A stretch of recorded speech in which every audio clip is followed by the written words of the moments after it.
For today's video, we're gonna test some marketing claims of sellers on Amazon. We're gonna see if for $280 you can buy a legitimate 4K gaming PC. And then at the same time, we're gonna see if pigs can fly and if hell has frozen over. And then finally, at the end of the video, I'm gonna see if I can get the thing to do the thing it was meant to do in the first place by adding a waifu.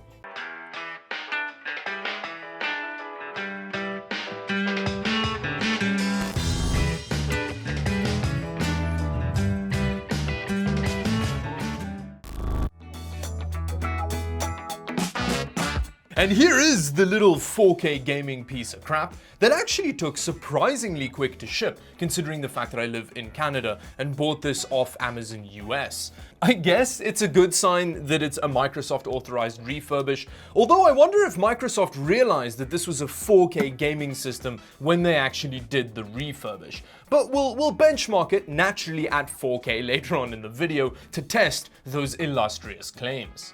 So let's do a quick unboxing here and see what this 4K gaming system looks like. Oops. Okay, let's see what it looks like in here.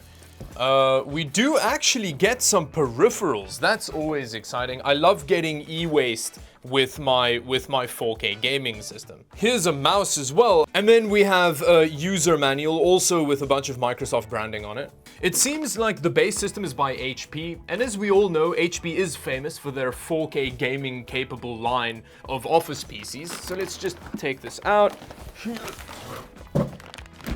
and have a closer look at it. Ah, there we go, the 4K gaming system in all its glory. Look at this beauty.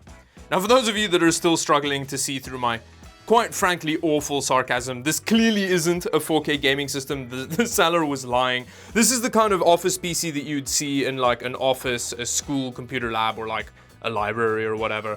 I don't actually know what specs are in here. They just have really vague language like Core i5, and that's about it in the actual seller's post. So we're gonna find out together. I mean, it's got a usable front I/O. You've actually got 4 USB ports, which is great. The rear I/O also helps date the system somewhat. We've got 2 PS2 ports, which is pretty cute, and then we've got a VGA port and an OO port. It does have a display port though, which is pretty cool, and 4 USB 3. And then when you get down to the display outputs, again, it's not really looking like a 4K gaming capable system here. So the seller, I think, threw the graphics card in here as like a separate edition. So yeah, I honestly am not even sure if this actually outputs a 4K signal, but we'll have a look at that later. With that, let's open it up. Okay, it wasn't even screwed down, but I guess that's fine. Oh, just on a quick side note, it's so staticky in winter in Canada that I actually have a grounding point, which is very unusual for me. But let's move over to the innards of this beautiful 4K system. The graphics card you may recognize. It's not quite what you think it is. It's actually a GT 730, so not quite the GT 710 that it looks like. It's bigger brother, I think. I'm not quite sure how their performance relates to each other, but you know, we'll see how it performs a bit later. Under here, we have an i5. That's the extent to which they give us information about it. As far as the RAM goes, it looks like we've got DDR3 in there, which also helps date the system a lot. This is not gonna be a new i5 that it has in here. And then we've got the optical drive here, and then this is the power supply. Can we lift this up? Oh yeah, there we go. That just flips out like that. Oh, we've got a 1 terabyte hard drive. That's pretty fancy. Let's have a look what it says about this power supply. So the power supply is actually a 240 watt unit. Let's see, can you take this little sliding door thing off? That, oh, it's stuck on the cables, maybe. Okay, there we go. And then we've got 2, okay, hopefully it'll. And then under that, we have an intake fan and nothing else. I don't really know what I was expecting to see back here, to be honest. This duct is such a pain in the butt to get back on. It's clearly important though. There's so much power in this system that, you know, I don't want to mess with the airflow characteristics at all, but okay, there we go. Honestly, when it comes to the rest of the insides, there's not much else to say. This is a very boring looking PC that looks like it dreams in Excel spreadsheets. So yeah, let's close it up.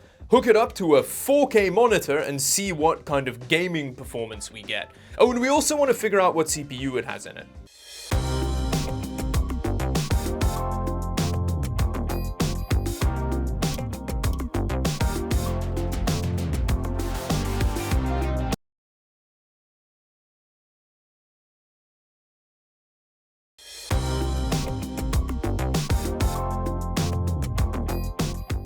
Yay! Finally we're in! That took way longer than it should have. But now we can actually have a look at what's going on this system.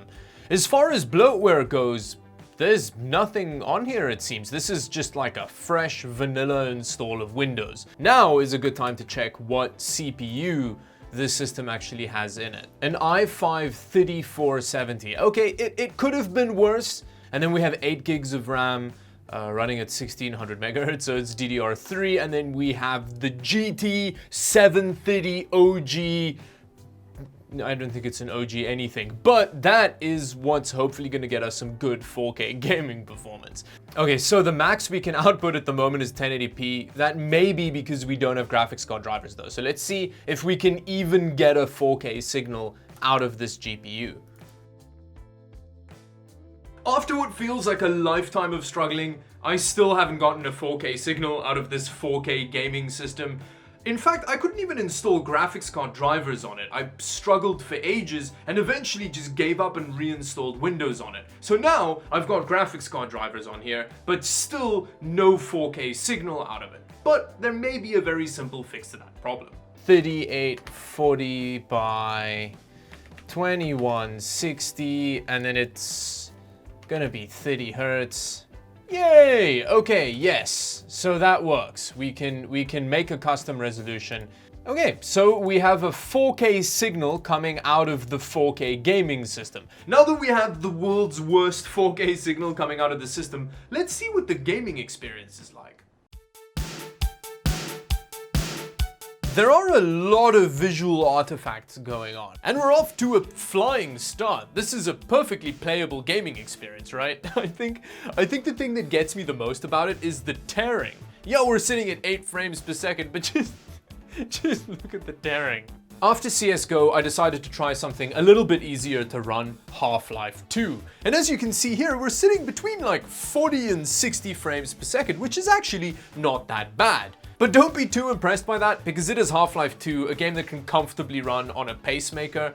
And then there's the problem of that 30 Hz signal, which, oh, it just feels so terrible. You can see there's still really bad tearing, and it's just such a bad gaming experience. So obviously that didn't go very well, but did we expect it to actually be able to offer a playable gaming experience at 4K? I mean, the seller was just straight up lying. If this system is a 4K gaming PC, then I am a Victoria's Secret model. But can we turn it into a 4K gaming capable system by making some minor tweaks and maybe adding a waifu? Now, as you can see, inside this HP Office PC, it is very cramped, and there's no way that we're gonna fit this huge waifu card in here. So we're gonna have to use this PCI Express extender so that we can actually just leave the graphics card outside of the case.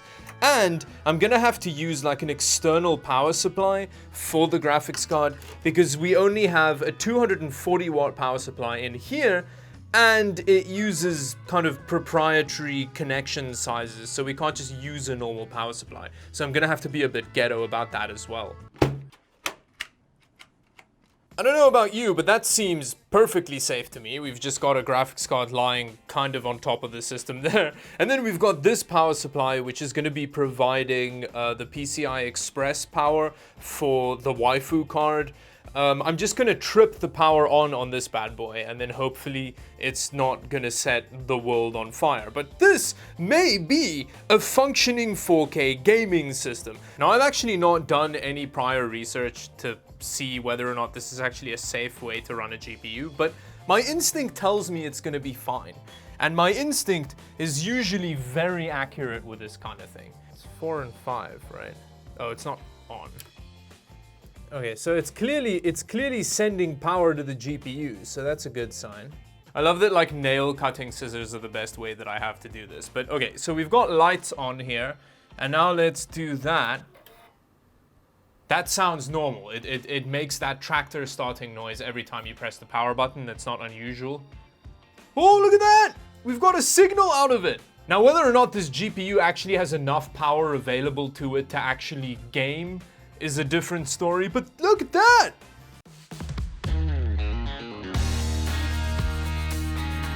And just like that, we're running at 4K 60 Hz with a 5700 XT in that system. So it's working, weirdly. Let's actually see RAM-wise what's happening as well. Performance, yes, we do have 16 gigs of RAM running at 1600 megahertz. And there is our RX 5700 XT. So let's see if we can do some 4K gaming with an actual modern game. Look at that, we've got like 200 plus FPS. I mean, it is an RX 5700 XT running CSGO, so yeah, I mean, it's not like this is a very demanding use case, but still, we're gaming in 4K with the 4K gaming PC and some minor tweaks. We've got Battlefield 5 running. This is at a high preset, and we've got about 80 frames per second. What I find pretty hilarious about all of this is that even at 4K, the CPU is a bottleneck in this game with a 5700 XT, but still, this is very playable. Okay, yeah, so we can now run Battlefield 5 at 4K, which is pretty impressive. But can it lame overused meme at 4K? There's no way you didn't see this coming. Of course, I had to do like the lamest meme in the books at this point. But yeah, Crysis isn't running very well at 4K. Although, that's not necessarily the system's fault, considering that the Crysis remaster looks more like a desperate cry for help to me than a genuine concerted effort to make a well-optimized reboot.